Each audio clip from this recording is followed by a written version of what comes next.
आम आदमी पार्टी के राष्ट्रीय संयोजक अरविंद केजरीवाल ने हरियाणा सरकार पर यमुना के पानी में जहर मिलाने का आरोप लगाया था, जिसको लेकर सियासी घमासान मचा हुआ है, जिस पर न केवल बीजेपी बल्कि कांग्रेस पार्टी भी हमलावर हो चुकी है। नई दिल्ली विधानसभा क्षेत्र से कांग्रेस प्रत्याशी संदीप दीक्षित ने कहा कि उन्हें आश्चर्य है कि हरियाणा पुलिस या दिल्ली पुलिस उनके खिलाफ कोई कार्रवाई नहीं कर रही।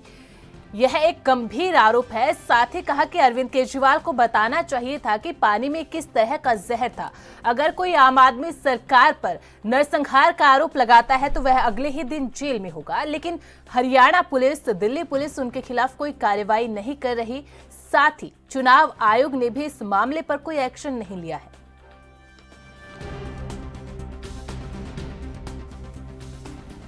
तो दिल्ली के अंदर यमुना के जल को लेकर घमासान छिड़ा हुआ है, जहां एक तरफ बीजेपी और कांग्रेस पार्टी आम आदमी पार्टी को यमुना की साफ सफाई को लेकर घेरने का काम कर रही है और साथ ही साथ अरविंद केजरीवाल के उन दावों और वादों को भी गिना रही है।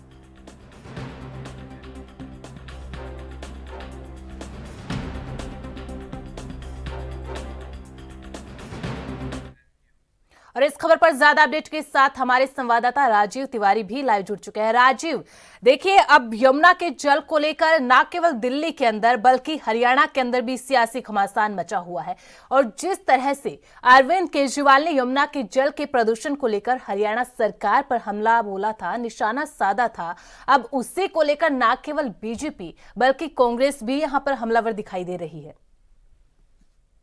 देखिए, यहाँ पर बात करें जिस तरीके से दिल्ली विधानसभा चुनाव की, तो उसके अंदर लगातार सियासत जो है वो बढ़ती नजर आ रही है और जिस तरीके से अब आम आदमी पार्टी के द्वारा आरोप लगाया गया है हरियाणा की सरकार के ऊपर, उसके साथ साथ कहीं ना कहीं ये सियासत जो है वो और ज्यादा बढ़ती नजर आ रही है, क्योंकि दिल्ली के अंदर तो वैसे ही चुनाव की वजह से सियासत जो है बढ़ी हुई है, मगर अब हरियाणा के अंदर भी जिस तरीके से उथल पुथल देखने को मिल रही है, उसके बाद कहीं ना कहीं आरोप जो है वो और ज्यादा लगते हुए नजर आ रहे हैं। क्योंकि जिस तरीके से यमुना की सफाई को लेकर या फिर कहें यमुना के पानी को लेकर, जिस तरीके से अमोनिया को लेकर जिस तरीके से लगातार आरोप जो है वो आम आदमी पार्टी की तरफ से लगाए गए हैं, उस आरोपों को लेकर अब भाजपा तो हमलावर होती हुई नजर आ ही रही है, मगर अब इसके साथ साथ कांग्रेस की तरफ से भी हमलावर जो है वो देखने को मिल रहा है। क्योंकि कांग्रेस की बात करें तो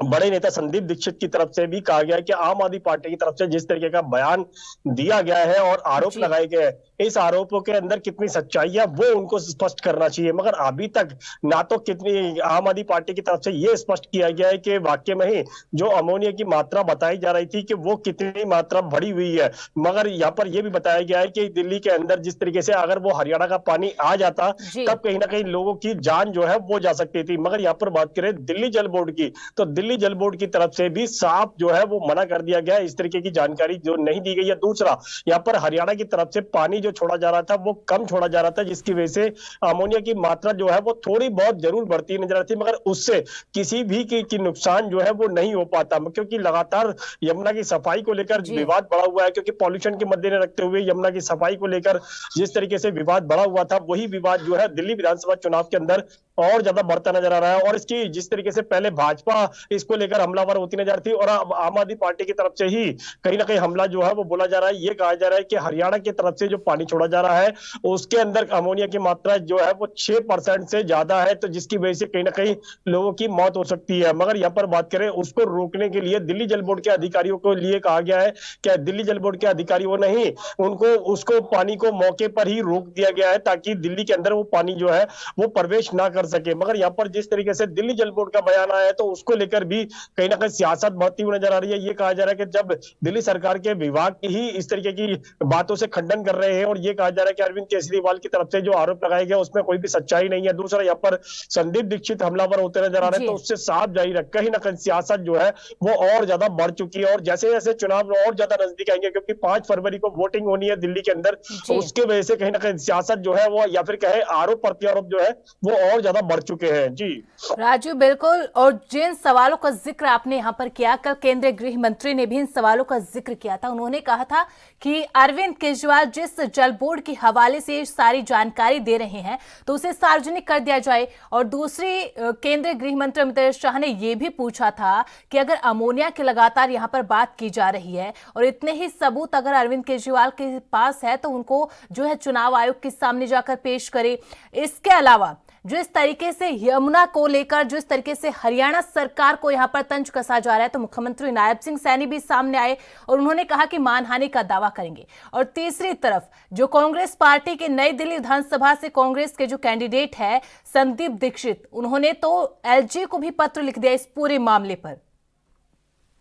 देखिए, यहाँ पर बात करें जिस तरीके से हरियाणा सरकार की या फिर दिल्ली सरकार की, दोनों ही पहले ही कहीं ना कहीं हरियाणा के पानी को लेकर हर बार सियासत जो है वो बढ़ती है और दोनों ही एक दूसरे के ऊपर आरोप लगाते हैं। मगर अब जिस तरीके से दिल्ली विधानसभा चुनाव के अंदर आम आदमी पार्टी के द्वारा आरोप लगाया गया कि अमोनिया की मात्रा जो है वो बढ़ी हुई है, जिसकी वजह से लोगों की मौत हो सकती है। मगर यहाँ पर बात करें जिस तरीके से हरियाणा सरकार की, तो हरियाणा सरकार के मुख्यमंत्री की बात करें नायब सिंह की, तो उनकी तरफ से भी अब ये कहा जा रहा है कि दिल्ली सरकार यानी कि अरविंद केजरीवाल के ऊपर अब मानहानि का केस जो है वो किया जा सकता है। दूसरा, यहाँ पर बात करें संदीप दीक्षित की, तो संदीप दीक्षित की तरफ से भी कहा गया है क्योंकि वो कांग्रेस के उम्मीदवार है और दूसरा कांग्रेस के बड़े नेता है और नई दिल्ली विधानसभा क्षेत्र से भी कहीं ना वो उम्मीदवारी कर रहे हैं, तो साफ जाहिर है कहीं ना कहीं आरोप जिस तरीके से लगाए गए कि अरविंद केजरीवाल को चुनाव आयोग को पास शिकायत देनी चाहिए थी, क्योंकि चुनाव के समय इस तरीके की घटना जो है वो कहीं ना कहीं चुनाव के दायरे के अंदर आती है। मगर यहाँ पर बात करें जिस तरीके से उपराज्यपाल के पास शिकायत देने की बात की गई है, तो अब देखना होगा कि उपराज्यपाल इसके अंदर क्या कदम उठाते हैं। दूसरा, यहाँ पर बात करें चुनाव आयोग की, तो चुनाव आयोग की तरफ से भी यह कहा गया था कि राज्य सरकार जो है यानी कि दिल्ली सरकार जो है वो और राज्यों के बीच में जो है वो खटास ना डालने का काम करे ताकि कहीं ना कहीं दिक्कतें ना आए। दूसरा, यहाँ पर हरियाणा सरकार जिस तरीके से अब आरोप लगा रही है, ये कहा जा रहा है कि आम आदमी पार्टी की तरफ से झूठे आरोप लगाए जा रहे हैं, मानहानि का केस जो है वो दायर करने की बात की जा रही है। तो उससे साफ जाहिर है कहीं ना कहीं दिल्ली सरकार के द्वारा जो भी तथ्य रखे जा रहे हैं उसके अंदर कितनी सच्चाई है वो तो जांच के बाद ही स्पष्ट होगा। मगर यहाँ पर बात करें आम आदमी पार्टी की तो और अरविंद केजरीवाल की, तो अरविंद केजरीवाल के द्वारा जिस तरीके से कहा गया है कि यमुना की मात्रा बढ़ी हुई थी जिसकी वजह से लोगों की मौत हो सकती थी, इसको लेकर चुनाव आयोग के पास आम आदमी पार्टी की तरफ से कोई भी शिकायत जो है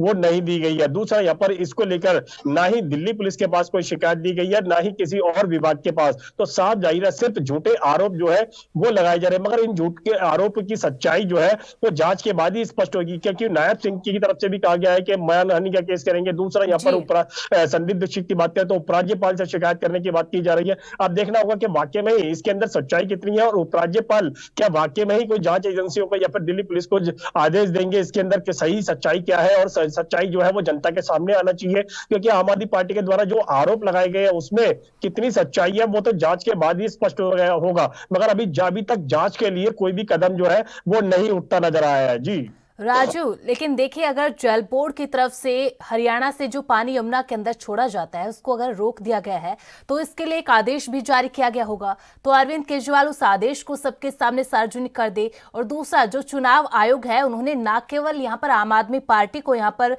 एक तरीके से फटकार लगाई है, बल्कि हरियाणा सरकार को भी ये कहा है कि जो पानी हरियाणा की ओर से यमुना के अंदर छोड़ा जा रहा है उसके अंदर अमोनिया की क्वांटिटी कितनी है, अमोनिया की मात्रा कितनी है, ये भी हरियाणा सरकार को बताना होगा। और तीसरा, एलजी को जो पत्र संदीप दीक्षित की ओर से लिखा गया है उसको लेकर एलजी का रवैया क्या रहेगा, एलजी किस तरीके से एक्शन लेंगे, ये भी देखना होगा। लेकिन सबसे अहम सवाल ये है, क्योंकि यमुना के जो जल है, यमुना का जो प्रदूषण है उसको लेकर लगातार आम आदमी पार्टी घिरते नजर आ रही थी। छठ का पर्व देखा, उसमें भी लोग जो झाग वाला पानी था उसके अंदर ही उतरकर वहां पर स्नान करते हुए दिखाई दिए थे। तो ये जो समस्या है, ये जो मुद्दा है, ये कोई आज का मुद्दा नहीं है, चुनाव के दौरान का मुद्दा नहीं है, ये पहले भी रहा है। तो अब अरविंद केजरीवाल को ऐसा बयान देने की क्या जरूरत थी कि हरियाणा सरकार की वजह से यमुना के अंदर प्रदूषण का स्तर बढ़ा है? देखिए, यहाँ पर बात करें आम आदमी पार्टी की और आम आदमी पार्टी के द्वारा जो हरियाणा सरकार के ऊपर आरोप लगाए गए हैं, खुद चुनाव आयोग की तरफ से कहा गया है कि अमोनिया की मात्रा कितनी है वो हरियाणा सरकार को बतानी होगी। दूसरा, यहाँ पर बात करें संदीप दीक्षित की, तो संदीप दीक्षित की तरफ से जिस तरीके से उपराज्यपाल के पास शिकायत दी गई है, पत्र लिखा गया है, उसमें भी कहीं ना कहीं जांच के बाद ही कदम उठते नजर आएंगे। मगर अभी तक जांच जो है वो उपराज्यपाल की तरफ से भी आदेश नहीं दिए गए हैं। दूसरा, चुनाव आयोग की तरफ से जिस तरीके से हरियाणा सरकार से जवाब मांगा गया है कि उसमें अमोनिया की मात्रा मात्रा कितनी है वो उसको उनको स्पष्ट करना होगा। मगर यहाँ पर बात करें, वाकई में ही हरियाणा के अंदर जो पानी, हरियाणा से पानी छोड़ा जाता है यमुना के लिए, उसके अंदर अमोनिया की मात्रा कितनी है? क्योंकि दिल्ली सरकार की तरफ से कहीं ना कहीं ये कहा गया 6% से ज्यादा अमोनिया की मात्रा है, दूसरे जिसकी वजह से कहीं ना कहीं लोगों की मौत हो सकती है। दूसरा यहाँ पर इसी बात का खंडन जो है वो कहीं ना कहीं दिल्ली जल बोर्ड के द्वारा भी किया जा रहा है। दिल्ली जल बोर्ड के द्वारा ये जरूर कहा गया है कि पानी की सप्लाई जो है वो कम है, जिसकी वजह से अमोनिया की मात्रा जो है वो कुछ प्रतिशत जरूर बढ़ी हुई है, मगर कितनी बढ़ी हुई है वो भी अभी तक उनकी तरफ से स्पष्ट नहीं किया गया है। और ना ही ये स्पष्ट किया गया दिल्ली जल बोर्ड के द्वारा, क्योंकि दिल्ली जल बोर्ड के द्वारा ही दिल्ली के अंदर पानी की सप्लाई की जाती है यमुना से, तो कहीं ना कहीं उसको ही जवाब देना होगा कि वाकई में कितनी मात्रा जो है वो बढ़ी हुई है, जिसकी वजह से लोगों की वाकई में ही मौत हो सकती है या फिर झूठे आरोप जो है वो लगाए गए हैं। दूसरा यहाँ पर बात करें उपराज्यपाल की, तो उपराज्यपाल की तरफ से अभी तक जांच के आदेश जो है वो नहीं दिए गए। अगर जांच के आदेश दिए जाते हैं तब देखना होगा कि दिल्ली जल बोर्ड की द्वारा जो कहा गया है उसमें कितनी सच्चाई है और दिल्ली सरकार के द्वारा क्या कहा जा रहा है उसके अंदर कितनी सच्चाई है, वो जांच के बाद ही स्पष्ट हो गया। वाकई में ही जो हरियाणा से पानी छोड़ा जा रहा है उसके अंदर अमोनिया की मात्रा कितनी बढ़ी हुई है, जिसकी वजह से लोगों की जान जा सकती है। यहाँ पर बात करें जांच एजेंसियों की, मगर यहाँ पर इससे पहले की बात करें, क्योंकि जब चुनाव नहीं थे तो चुनाव से पहले ही कहीं ना कहीं यमुना की सफाई को लेकर भी कहीं ना कहीं सवाल जो है वो दिल्ली सरकार से खड़े किए जा रहे थे। बार बार भाजपा पूछती नजर आ रही थी कि दिल्ली के अंदर यमुना की सफाई को लेकर जो केंद्र सरकार के द्वारा फंड दिया जाता है, जो पैसे दिए जाते हैं, उसका इस्तेमाल किस तरीके से किया गया है। मगर दिल्ली सरकार के द्वारा ना तो छठ पूजा से पहले ही कोई जवाब दिया गया। राजीव, ये देखना होगा कि उपराज्यपाल को जो लेटर लिखा गया है उस पर अब उपराज्यपाल क्या एक्शन लेते हैं। इसके अलावा दिल्ली पुलिस को भी संदीप दीक्षित ने जो है लेटर लिखा है, तो दिल्ली पुलिस अब इस पर क्या एक्शन लेगी। और तीसरा, चुनाव आयोग ने जो डेटा हरियाणा सरकार से और आम आदमी पार्टी सरकार से मांगा है वो कब तक जमा करवाया जाएगा। साथ ही साथ आज शाम तक अरविंद केजरीवाल से चुनाव आयोग ने जवाब मांगा है, तो आज शाम तक किस तरीके से अरविंद केजरीवाल जवाब देंगे ये भी देखना होगा। बहुत बहुत